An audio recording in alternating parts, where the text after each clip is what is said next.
गांव से थोड़ी दूर घने जंगल के बीच एक पुरानी हवेली थी।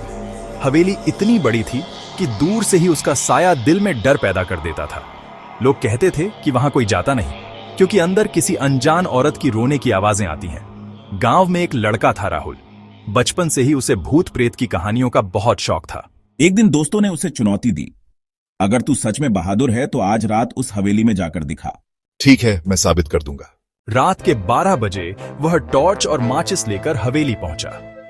दरवाजा अपने आप चर्र चर्र की आवाज के साथ खुल गया। अंदर घुप अंधेरा था। दीवारों पर मकड़ी के जाले, टूटी खिड़कियां और फर्श पर बिखरी ईंटें। राहुल ने धीरे धीरे कदम रखा। अचानक उसे किसी और के कदमों की आहट सुनाई दी। कौन है वहां? कोई जवाब नहीं आया, पर टॉर्च की रोशनी में उसे लगा जैसे एक सफेद साड़ी पहनी औरत सीढ़ियों से ऊपर जाती दिखी। राहुल का दिल जोर जोर से धड़कने लगा, पर उसने हिम्मत करके उसका पीछा किया। सीढ़ियों के ऊपर एक लंबा कमरा था। कमरे के बीचों बीच एक टूटा हुआ आईना रखा था। आईने में उसे वही औरत दिखाई दी।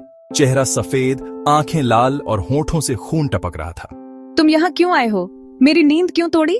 राहुल डर के मारे पीछे हटने लगा। तभी दरवाजा अपने आप बंद हो गया और कमरा अंधेरे में डूब गया। उसके कानों में रोने की आवाज गूंजने लगी। मुझे मेरे बच्चे लौटा दो। राहुल चीखने लगा। उसने दरवाजा खोलने की कोशिश की, मगर दरवाजा जाम था। अचानक किसी ने उसकी पीठ पर ठंडी सांस छोड़ी।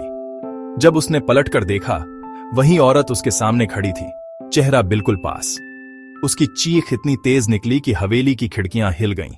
अगले दिन गांव वालों ने हवेली के पास राहुल की टूटी हुई टॉर्च पाई, मगर राहुल कहीं नहीं मिला। आज भी कहते हैं कि अगर कोई उस हवेली में जाएगा तो आधी रात को राहुल की चीखें और उस औरत की रोने की आवाज सुनाई देती हैं।